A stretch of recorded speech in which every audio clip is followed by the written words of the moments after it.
আমার মনে হবে যেন মা হয়তো এখানে আছে, এই কথা মানে যার সাথেই বলতে চাই আমি ইমোশনাল হয়ে যাই, এটা ঠিক রাখতে পারি না নিজেকে। ওরা এখানে যদি কিছু করে ওদের বাড়িঘর ভাঙচুর করতে হবে, যা দরকার সেটা আমরা বাংলাদেশে করবো। কিছু যেহেতু বলতে হবে, যেটা আমি এখানে যারা আছেন গিয়াস ভাই সহ আমার আগে যারা কথা বলেছেন, কনক ভাই, ওনারা সবাই বলে দিয়েছেন। একটা বিষয় খুব গুরুত্বপূর্ণ আমার যেটা বলা উচিত আমি মনে করি, সেটা হচ্ছে যে এই 5 তারিখের ঠিক একদিন দুদিন আগে থেকে শুরু করে 5 তারিখের পরে আজ পর্যন্ত বিভিন্ন মানুষজন আমেরিকাতে এসেছে যারা কিনা আওয়ামী লীগ করতো, আওয়ামী লীগের দোসর, ব্যবসায়ী, পুলিশ, রাজনীতিবিদ, বিভিন্নভাবে যারা আওয়ামী লীগের সাথে জড়িত ছিল তারা এসে, এবং এখনও কিছু কিছু আপনার সিঙ্গাপুর, দুবাই, থাইল্যান্ড বিভিন্ন জায়গায় তারা ট্রানজিটে আছে, তারা আসার জন্য অপেক্ষা করছে।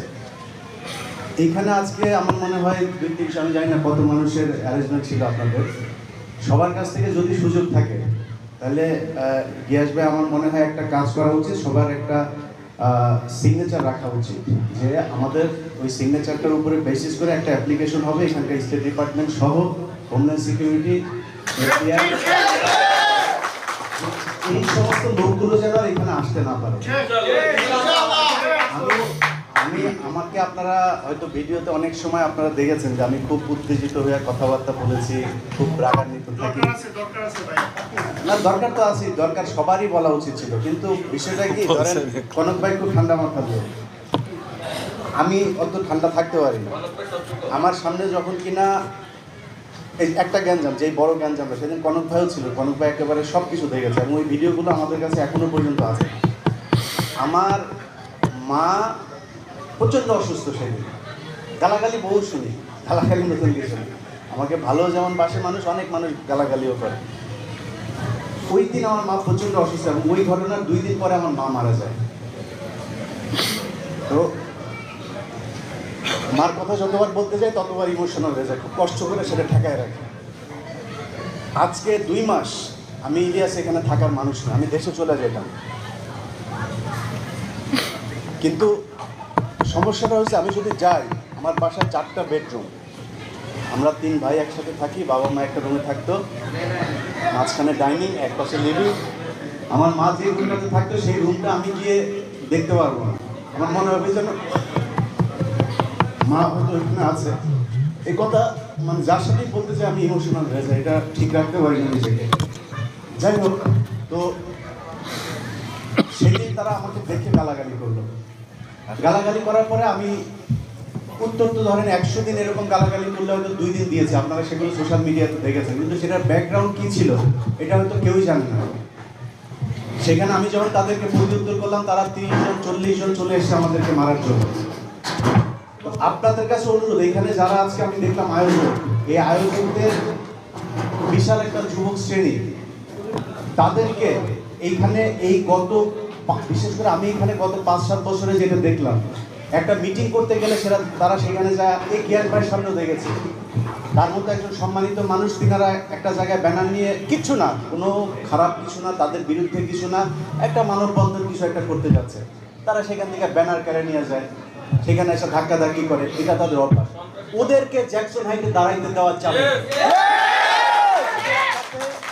ওরা যেটা করেছে, যদি এরপরে যদি এই বাদল মির্জার বাড়ি ভাঙচুর করা হয়েছে, ওরা এখানে যদি কিছু করে ওদের বাড়িঘর ভাঙচুর করতে হবে, যা দরকার সেটা আমরা বাংলাদেশে করবো। অতএব তাদেরকে এত প্লেস দেওয়া যাবে না, এখনকার এই তত্ত্বাবধায়ক সরকার যেটা করছে, তাদেরকে যে সুযোগ করে দিচ্ছে ওই সুযোগ করতে দেওয়া যাবে না। এত শান্তি করে এখানে ভিডিও তৈরি করে নেয়, যত মনে হয় আমরা খুব আরামে, এখন অনেকে মানে কি বলে আপনার, মানে কি বলবো, যে কিছুই মনে করে না, মানে মনে হয় যেন আমরা এখানে মমতাজের মতো গান গাইতাম, এটা চাইলেই করা যেত, এত ইজি ছিল না। কনক সারোয়ারের বোন আটক হয়েছে, কনক সারোয়ার জানে কেমন লাগে, আমার বাসায় যখন পুলিশ যেত তখন আমি জানি কেমন লাগে, এখানে যারা বিএনপির নেতারা আছেন তাদের পরিবারের উপরে যখন বাংলাদেশে হামলা হয়েছে তখন তারা জানে তাদের কেমন লাগতো। সো এত ইজি ছিল না এই সরকারের বিরুদ্ধে কথা বলা। 5 তারিখের পরের বাংলাদেশ আর আজকের বাংলাদেশ এত এক জিনিস না। সো আমরা যেই কষ্ট সহ্য করেছি তাদের কারণে তাদেরকে এখানে এত ইজিলি রাজনীতি করতে দেওয়া যাবে না। তত্ত্বাবধায়ক সরকার যারা আছে উপদেষ্টা, ডক্টর ইউনূস বা আরো দুই একজন বাদে কেউ এখানে কোনো স্যাক্রিফাইস তাদের নাই। তারা বুঝবে না আমাদের যন্ত্রণা কি। যা করার এই বিপ্লব যেখান থেকে শুরু হয়েছিল সেই বিপ্লব এখনো শেষ হয়নি। এই বিপ্লব কন্টিনিউ করতে হবে যেভাবে প্রয়োজন, যা দরকার বাংলাদেশের মানুষকে আরো অনেক দূর আগে যেতে হবে। যাই হোক, আমি সময় নষ্ট করলাম না, সবাই ভালো থাকবেন, সবার কাছে দোয়া চাই, আমার মার জন্য সবাই দোয়া করবেন। আগে কথা বলতে পারি, এত লোকের সামনে একটু সমস্যা মনে হয় আমার কাছে। তো আমার কথা বেশি না, জাস্ট একটা পয়েন্ট আমি বলতে চাই।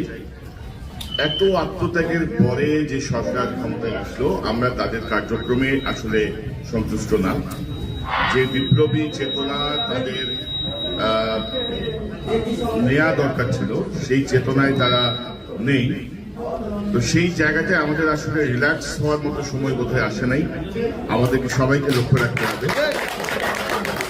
এবং আমি যদি আমেরিকায় না থাকতাম, আমি বুঝতে পারতাম না যে ১০০০ মাইল পরেও দেশ প্রেম বলে যে বিষয়টা আর কি, যে মানুষ, বাংলাদেশে মানুষ মারা যাচ্ছে, ৮-১০ হাজার মাইল দূরেও মানুষের মধ্যে কি আবেগ, কি চেতনা, কি প্রতিবাদ। ২ নম্বর বিষয় যেটা, সেটা হচ্ছে আমি যেটা দেখছি যে যারা আহত হয়েছেন, নিহত হয়েছেন, সেই পরিবারগুলোর পাশে সরকারকে ওইভাবে দেখা যাচ্ছে না।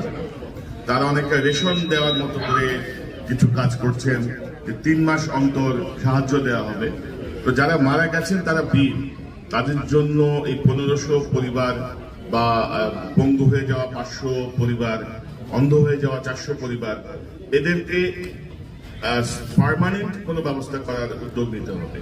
অর্থাৎ এইসব সাহায্য দেওয়ার কিছু নাই এখানে। তারা সাহায্য চাওয়ার জন্য আন্দোলনে বন্দুকের সামনে দাঁড়ায় নেই। আমার মনে হয় এই যে বিষয়টা আমরা যারা আন্দোলনে আছে মাথায় রাখা দরকার।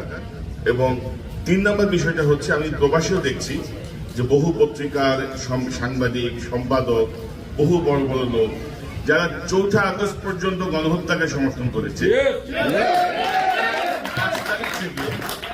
৫ তারিখ থেকে তাদের চেহারা পরিবর্তন হয়ে গেছে, ৫ তারিখ থেকে তারা বিপ্লবী হয়ে গেছে। তো গণহত্যাকে যারা সমর্থন করেছে আমেরিকায়, তাদেরকে সামাজিকভাবে বয়কট করা, সে যত শিক্ষিতই হোক, সে যত টাকার মালিকই হোক, তাকে বয়কট করা এবং এই গণহত্যার কে সমর্থন করার জন্য তার প্রতি আমাদের ঘৃণা প্রদর্শন করা, তাকে অ্যাভয়েড করা। প্রবাসী যারা আছেন, এই শক্তিটাকে আমি দেখেছি প্রথম থেকেই। তারা অত্যন্ত ক্ষিপ্রতার সঙ্গে কাজ করেছেন প্রত্যেকটা জায়গায়। তাদের যে অদম্য স্পৃহা আমি দেখেছি। আমার মনে হয় যে আপনারা পরবর্তীতে একটি সুষ্ঠু নির্বাচনের মাধ্যমে একটি গণতান্ত্রিক সরকার প্রতিষ্ঠা হওয়ার আগ পর্যন্ত দয়া করে আপনারা আপনাদের এই ধারাটা। ধন্যবাদ।